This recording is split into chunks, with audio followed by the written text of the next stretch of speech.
Katatapos ko na mag-mission pero itong topic na ito ang gusto ko ngayong pag-usapan. Ito tungkol sa spiritual na pangunawa.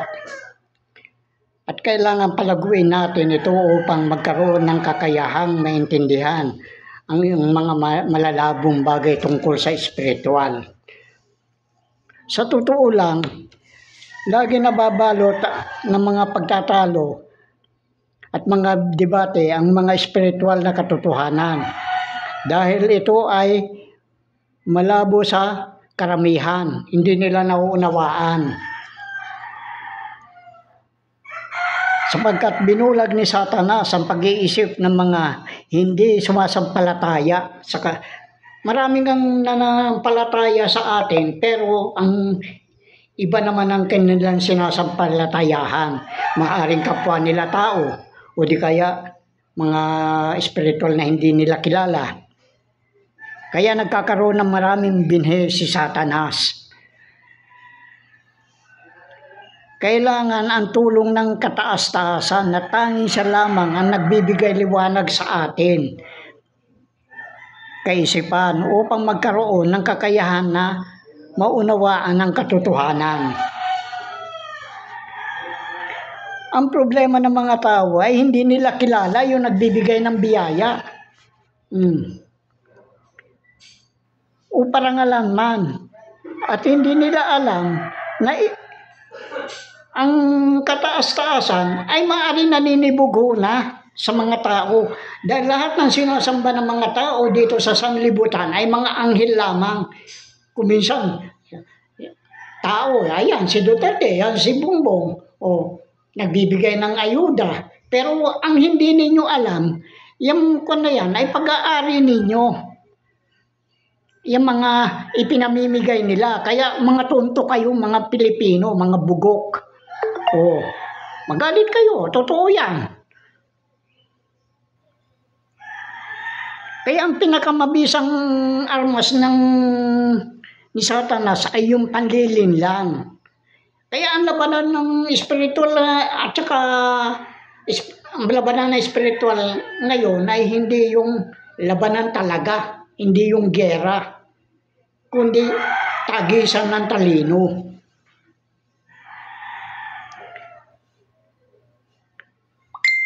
Sino ba ang tanging taong nagsalita na istupido ang Diyos? Hindi ba si Duterte? Pero pinaniniwalaan, tuwan-tuwa naman kayo. Paano yan ngayon? Hindi mga binhi kayo ni Satanas na umiidolo kay Duterte. Hindi si Kibuloy. Ito ang kwan natin Hindi si Kibuloy ang spiritual na advisor ni Duterte. Isang maharlikang general. Hindi lang nasabi sa akin kung anong pangalan Pero bandang huli malalaman ko din yan.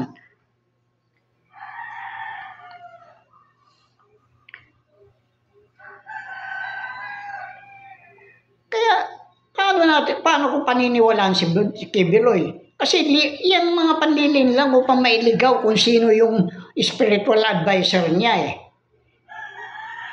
Mantakin mo, sasabihin niya, maaaring yung pagkaligaw na yun dahil yung sinabi ni Kibuloy na pag-aari niya ang kaluluwa ng tao.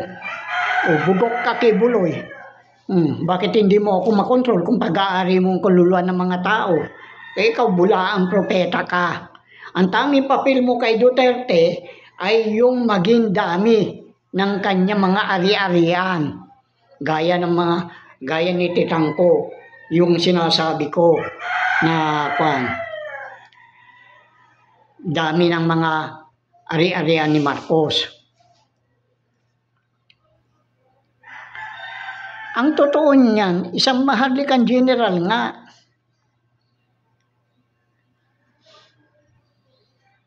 Alalahanin nyo, baka mabuksan ang inyong pintuan ng panguna.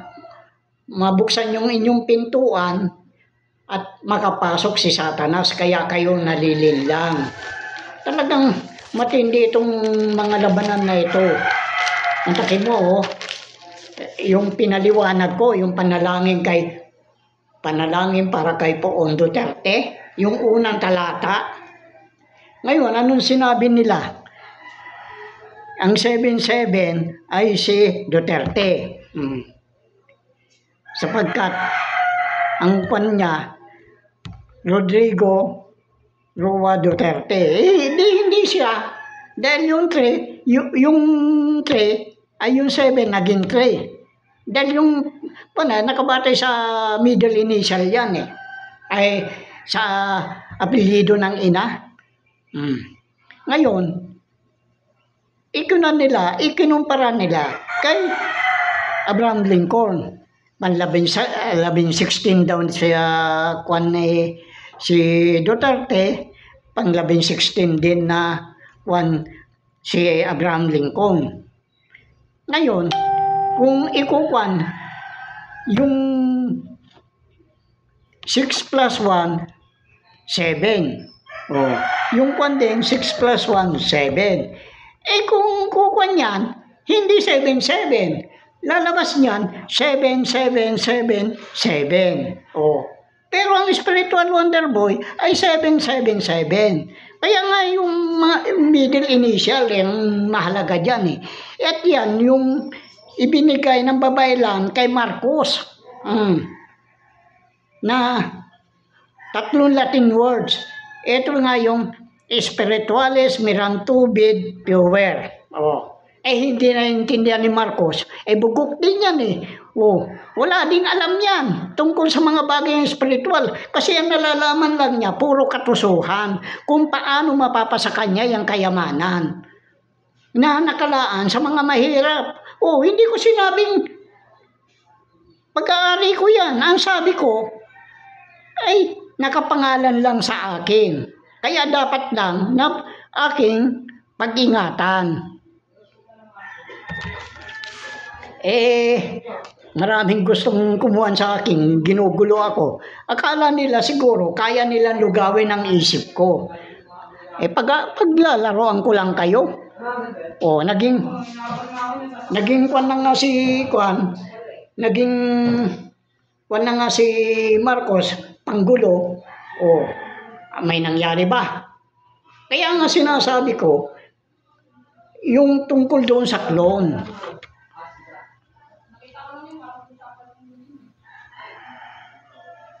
Ang marikit dyan nagkaroon talaga ng sabwatan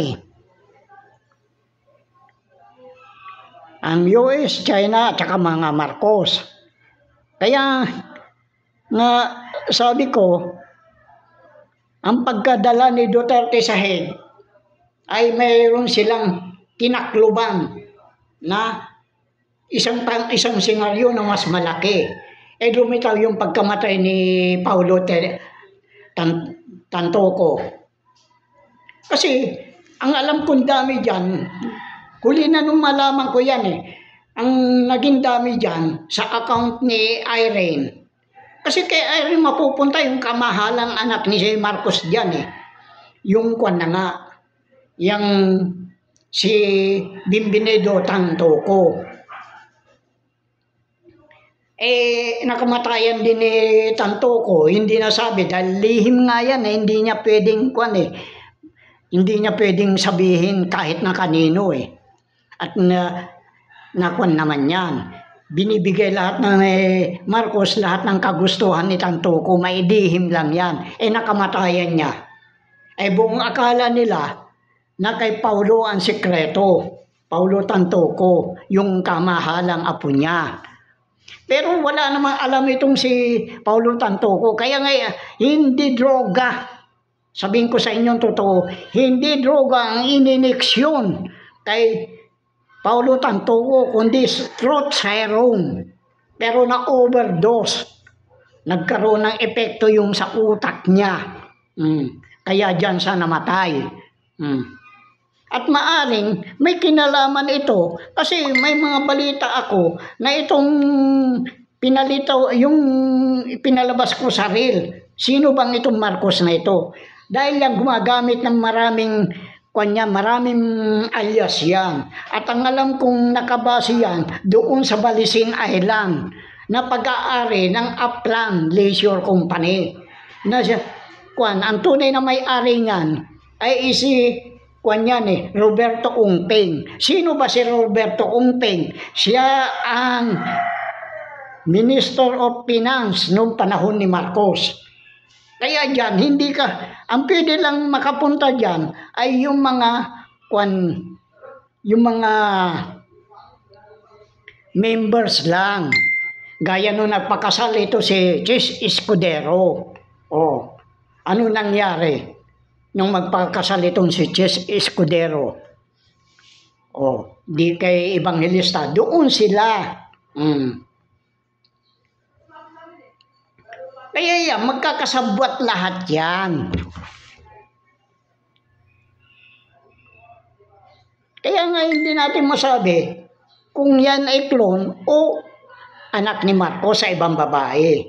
Pero ang tanging nalaman ko dyan ay ang nag-alaga sa kanya ay itong tiga-Samar na kusinero ni Marcos. Itong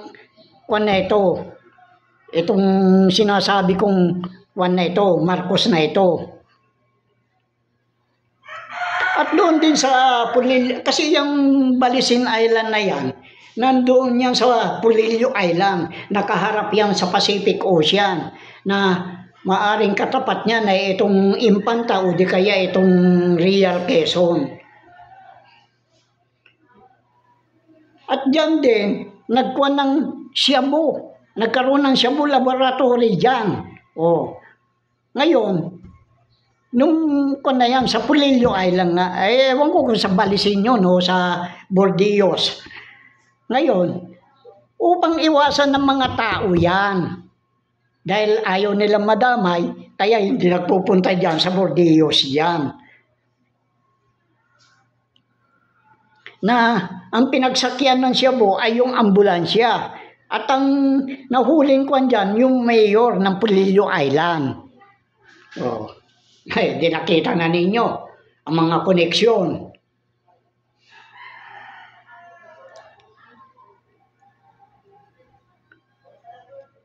Ngayon, nung panahon ni Cory, ang naging ng Secretary of Minister of Finance ay ito si Jaime Ongping. Pero siya pinatay, bata pa siya 49 anyos, mamatay yan Kuno. Hindi ko alam kung totoong pinatay. Dahil may mga clone na nga noon Ngayon, ang maari na ito ang nagbibigay ng feedback kay Salunga sa PCJJ. Kaya nalalaman ng sekreto. Upang wag nang lumitaw na ang katotohanan na hindi sa mga Marcos yung kayamanan na yan, pinatay yan. Napakabata niya.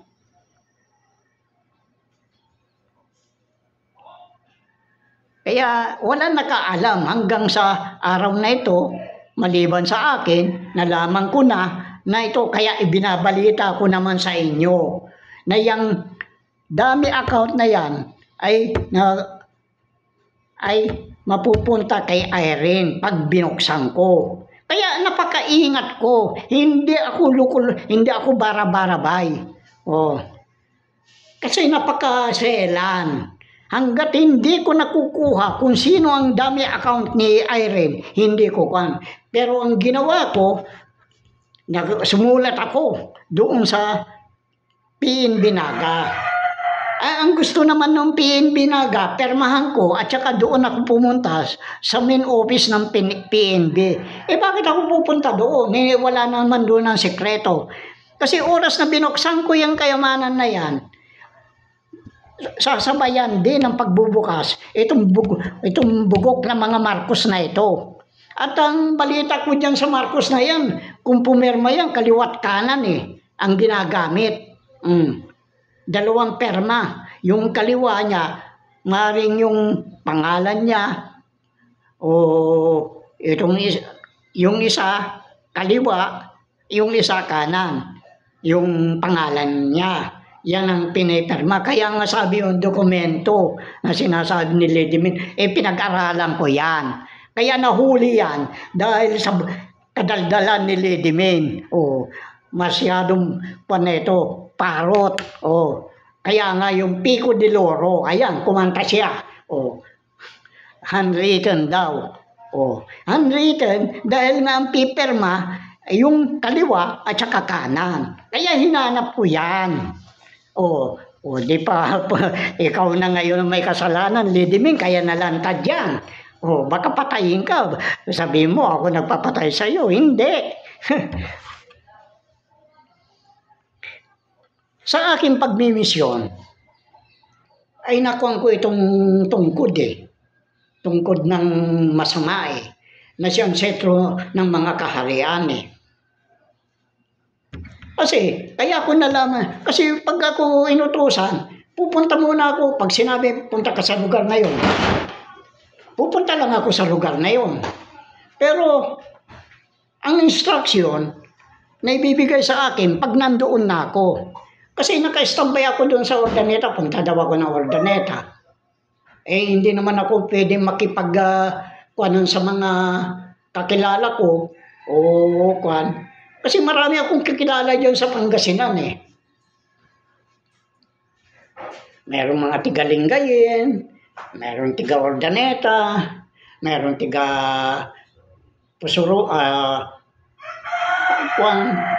Pusurobio, merong dyan sa lugar ng San Quintin, meron dyan sa Umingan. Marami akong kilala dyan.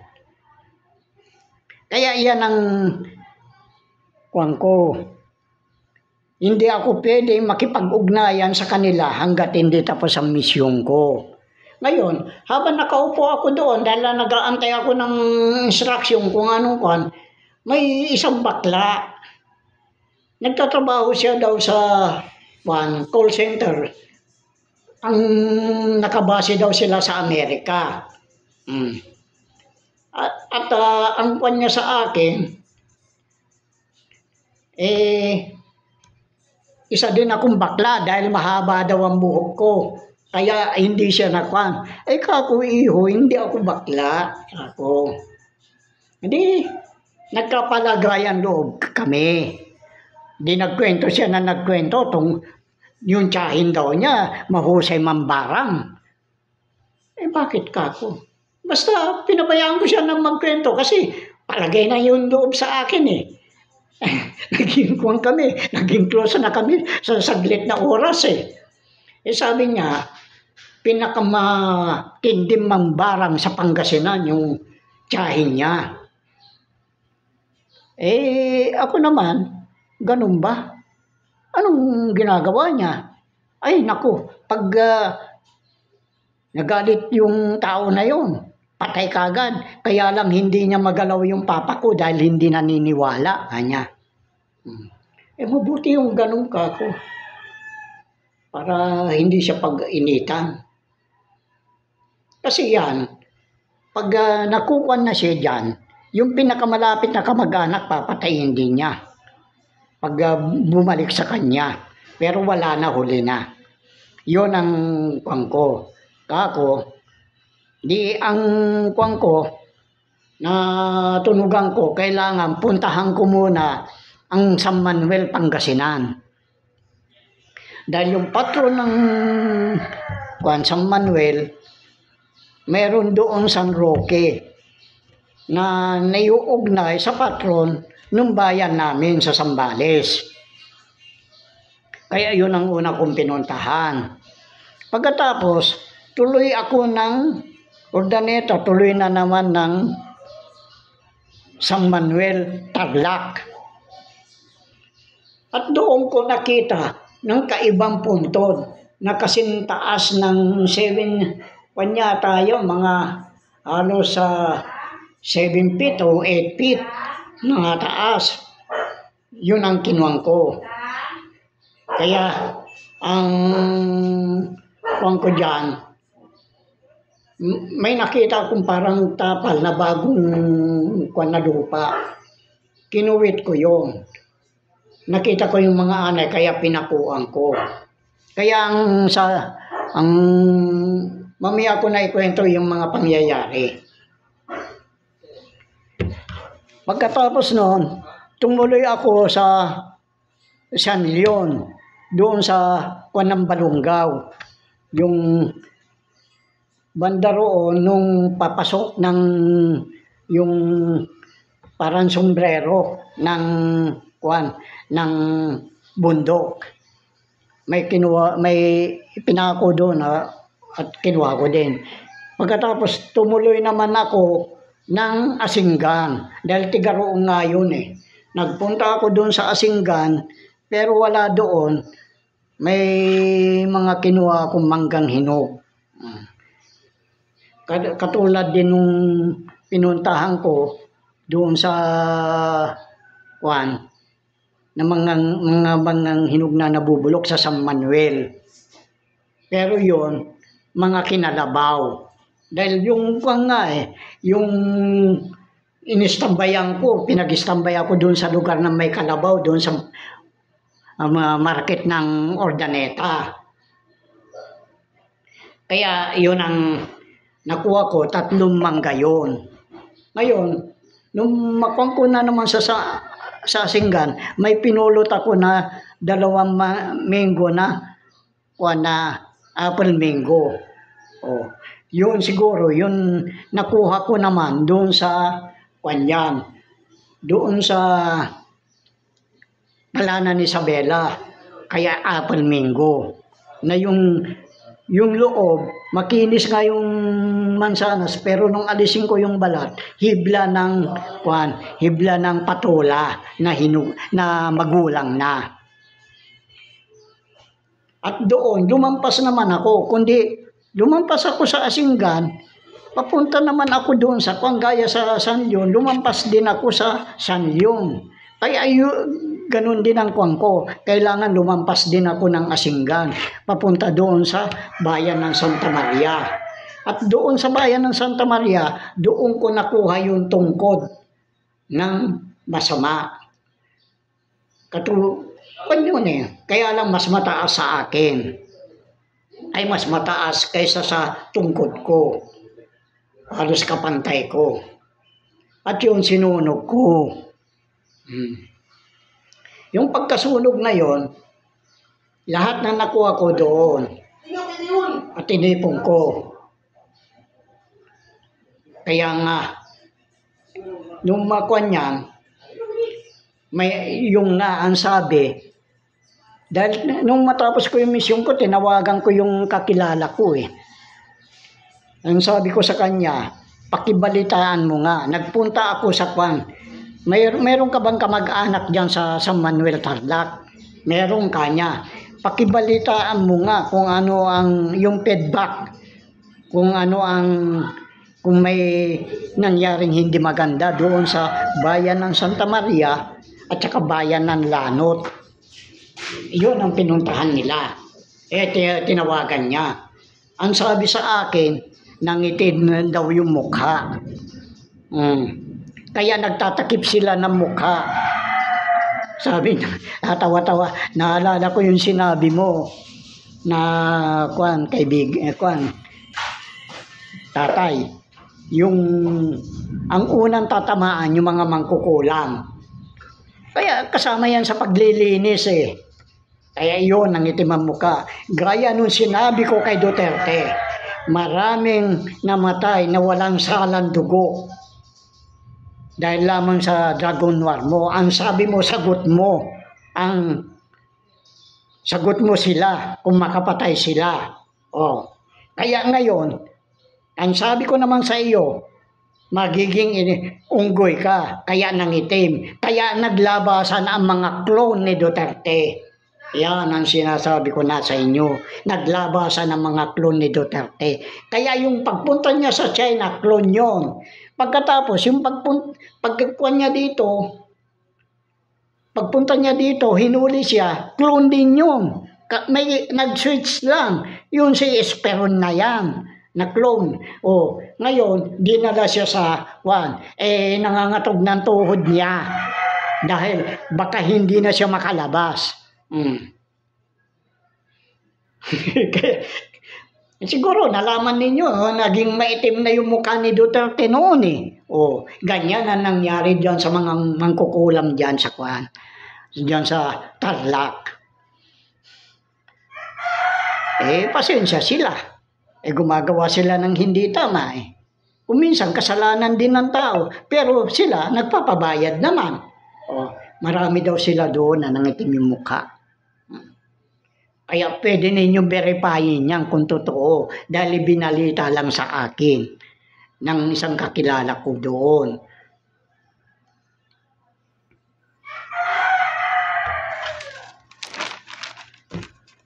Ngayon, gumawin naman tayo dito sa sa pagkabali ng yun ay yung tungkol sa mapanuri kasi ako eh.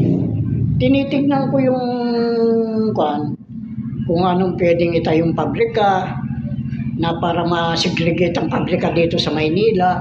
Ngayon, tinitignan ko din na bakit nag-aangkat ng palay ay nag-aangkat ng bigas. Samantala kung titignan ko, napakaluwag naman ng mga sa loob ng 4 na buwan, aani na naman. Ang alam ko, mapagdudugtong eh. Hindi katulad noon, 6 na buwan ang inaabot ng palay bago anihin. Ngayon, 3, kalahati o di kaya 4 na buwan, inaani na. Kaya pwede mapag-abot. Kako, imposible yata yun. Kasi ang unang napansin ko, yung mga yung mga palayan tinatayuan na nila ng mga subdivision o bilyar. Utang ina ka, Cynthia, animal ka, kalit mong babae, napakaswapang mong sa pera, katulad ka din ni Gloria. Pagkatapos niyan, may mga pabrika na tinatayo sa mga palayan. May mga lugar na hindi naman palayan na pwedeng bakit pinapayagan ng mga congressman, mga senatong ito, bakit hindi nila imbestigahan ito? Yan ang sinasabi ko, na yan ay labag sa constitution natin. Yung mga palayan na yan ay hindi dapat gawing subdivision o pagtayuan ng pabrika. Ito, sila din ang nagtatakipan eh. Ito mga itong mga politiko na ito, kayo ang gumagawa ng paraan upang patayin ang mga inyong kababayan na mahihirap upang papasukin ninyo mga injik dito. Putang ina nyo. Kayo ang susunod na hatulan na. Sinasabi ko na lang sa inyo, nauna na yung mga gumagawa ng hindi tama sa mga spiritual. Ngayon, laman naman. Kayo na ang susunod. Tignan ko lang ang galing nyo.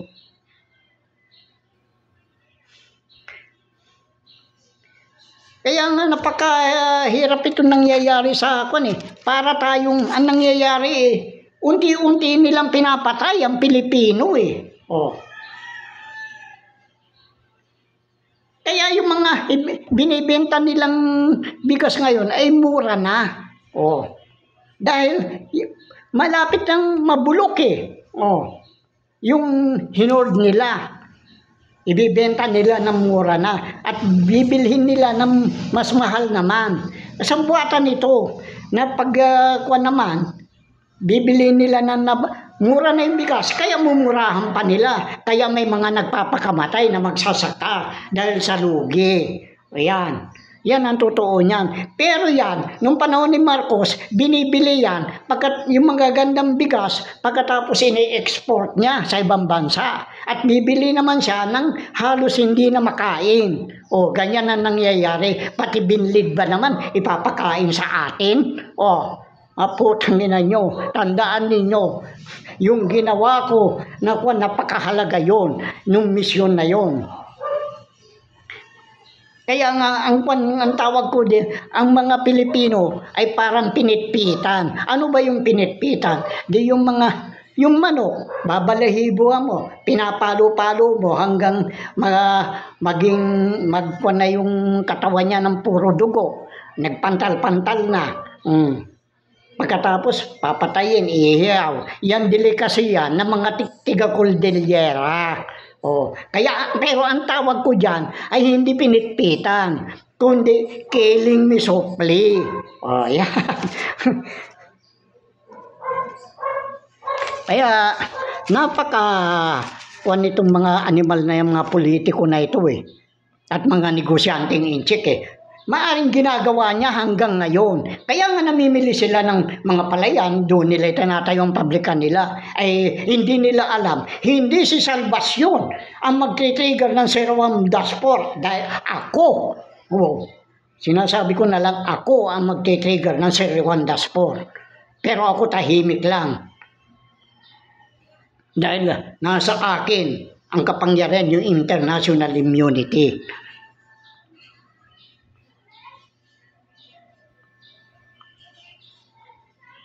Kaya yung pagkadala ni Duterte yan, ay mayroon silang ibig pagtakpan na senaryo. Ngayon, malayo yung pagitan. At September pa, itatago na nila. Makakalimutan na yan ng Pilipino. Itatago na itong kwan na ito. Itatago na itong Duterte doon, si Esperon. Naklon ni Duterte. At padilitawin na dito. Kaya panay ang kondisyon nila sa isip nyo, napawalan sa halana yung Duterte dito. Hindi mangyayari yan dahil buhay ako. Buhay ako. Yan ang sinasabi ko na lang sa inyo. Kaya yan ang kwan. Maaring hindi magandang pangyayari sa bansa natin. Kaya yan, sabwatan lahat yan. Sunod-sunod na yan, mga parusa na yan sa inyo. Pasensyahan. Wala akong magawa. Kung gumawa kayo ng tama, hindi kayo aabutan. Kung gumawa kayo ng hindi tama, aabutan kayo ng sumpa. Paano yung mga umiidolo? Yun na tagapagtanggol ng mga politiko. Lahat kayo aabutan ng sumpa. Tandaan niyo yan. Parang domino effect na yan. Pagtumba ng isa, sunod-sunod na yan. Kaya yung misyon ko doon napakahalaga. Sige na.